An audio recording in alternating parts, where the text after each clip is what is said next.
Here and welcome to my channel, or welcome back to my channel. Welcome to another video of the How to Roleplay series. So basically in this video I'm going to go over roleplay types, but this video is going to be broken up into two parts. This is going to be part 2. If you haven't checked out part 1, go to Atmosphere's channel and check out the part 1 of this video. Now the reason why this is broken up into 2 parts because it would just be too much information for one video and it would be really long.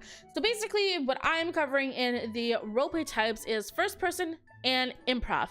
Now come to believe it, first person and improv can be 2 different categories altogether. The first one I'm gonna go over is first person. So first person roleplays, in my opinion, are the bedrock of Minecraft roleplay in this community. When everybody first started doing roleplays, they went the first person route. This is the second easiest form of roleplay out there. Honestly, it really is. When you want to do a first person roleplay, you'll need a script as usual. Now the script doesn't need to be super detailed like it would be in a cinematic roleplay. I hit my microphone. Usually you'll have a good idea of where you need to go and what you need to do, since you're the camera and you're acting the character. Script wise, personally, I would just advise writing down a main idea of what you want to happen and then character lines. So basically a storyboard. Yeah, this is what we call storyboarding. It's not a full script, but it's enough for you to be able to get the job done. So when you're doing a first person roleplay, you have a couple of important choices to make. Will you be using body actors or NPCs? Will you make it a requirement for your voice actors to come online? That way you can get it all done in one shot. Personally, I would go the body actor route, mainly because it is more headaches for you, and it does make it a little bit harder to direct everybody, but the final product will be worth it. It'll be so much more better rather than if you were using NPCs. NPCs are a different story. There's no need to direct people. You just set them up wherever you want them, and it's relatively easy to set up a PC, and I'm going to show you how you can just basically do that. Okay, so basically this is a NPC, and basically what you would do with an NPC is you would set them up wherever you would want, and basically say I was going to walk towards this guy. I would walk towards this guy and go do and be like, oh, hello, and then they'd say, hello MandyMiss, hope you're having a wonderful day, and then I would respond, oh, thank you so much, how is your day going? And then you would say, my day is amazing, thank you so much for asking. So that is basically a very simple NPC setup.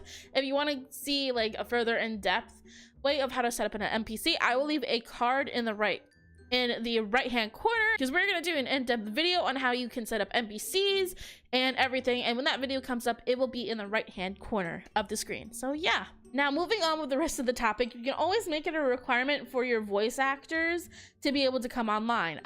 This is very hectic though, in my opinion, and basically just to let me explain further into what I mean by this, basically I mean that like you would hire voice actors who can run your mods and get on the server, and basically you would go off of the script and act along with them. That way you don't have to ask them for lines. There's like no due date for lines. You aren't depending on people to get you lines, and that way you can just do it all in one go, but you're gonna do a lot of stopping and starting just to make sure that you get the lines perfect and the movements perfect. But another reason why I think this is very hectic is because if you do go this route, make sure you set up some type of system with your voice actors.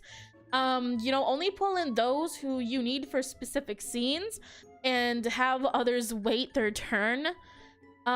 This way there's no talking over each other, and it's making it way less difficult for you to record. So this honestly is going to be 100% in my own opinion, but this is something that you may need to know and you may want to keep in mind when recording a first person roleplay. So while you're talking, there is no need to move your head around rapidly. So what I mean by this is I'm going to go into first person mode. There is no need to do this every time you talk, like saying, oh, how was your day today? I hope it was good. There's no need to do that. You know, like there's no need to move your head up and down like a body actor would. You have to remember that you are also the camera as well as an acting character. So personally, I don't like to watch a shaky screen for 10 minutes, and I doubt other people will as well. Of course, little head movements here and there can add a lot. It especially help the audience see who exactly is talking, but consistent head movements can be very disorienting. So basically, you know, doing, hey, how are you? Are you good? Blah, blah, blah, blah, blah. That's a no bueno for me. For me, basically, I would do is if I was having a conversation with someone, I'd be like, hey, how you doing? Are you good? Great. Where's the other dude? I thought he was gonna be here, you know? So stuff like that. That's a little bit more understandable, and that way people understand, like, hey, this is the person who's talking. And that way you're not really making anyone feel gross or make anyone sick by watching your video by rapidly doing this the whole time, you know?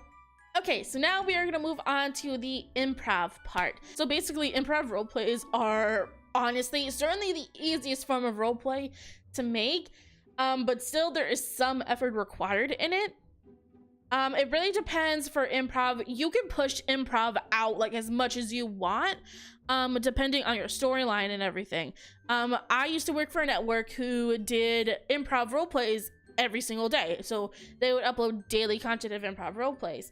So you can push out mass content with improv role plays, but you still have to put your time and effort into it, because there is still the whole process of I have to write a storyboard, or I have to write down a main idea of what I want to do.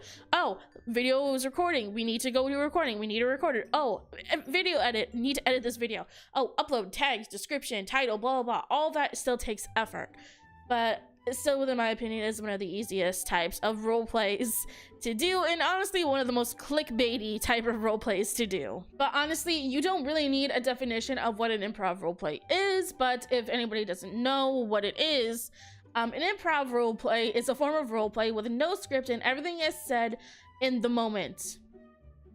You need to be quick on your feet and think of certain situations or quote-unquote drama fast in order to keep it interesting.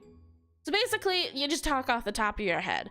Basically, if you ever watched the Tangle videos, if you ever watched Minecraft everything on my channel, or Minecraft Enchanted on my channel, they're basically improv. Tangle is a hell of a lot more improv though, like so much more improv. Like, I didn't know what I was doing half the time when making those videos. What you're basically gonna need for an improv roleplay are an idea, a set, and a cast of voice actors that are able to get online for recordings.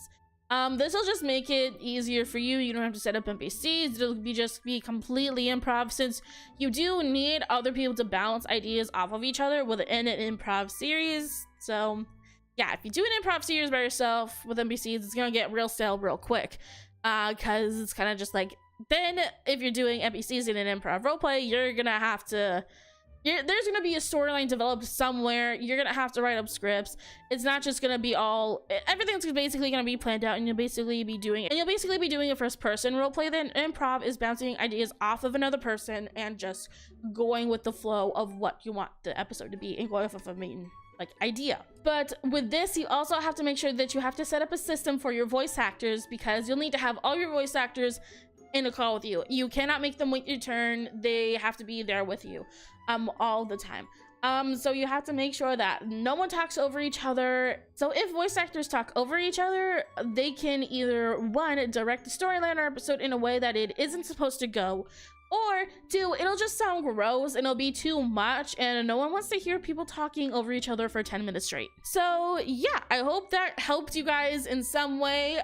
Once again, I'm just gonna say that this is part 2 of the roleplay types video. So if you want to check out part 1, go over to MandyMiss channel. She has part 1 uploaded already. Yeah, hope you guys found that helpful or informative, and hopefully I helped you, or I gave you some ideas, or I don't know. Hopefully I helped you in some way. If I did, make sure to like this video and comment down below what other topics you would want us to cover. Yeah, I will see you guys in the next video. I hope you enjoyed it, and goodbye.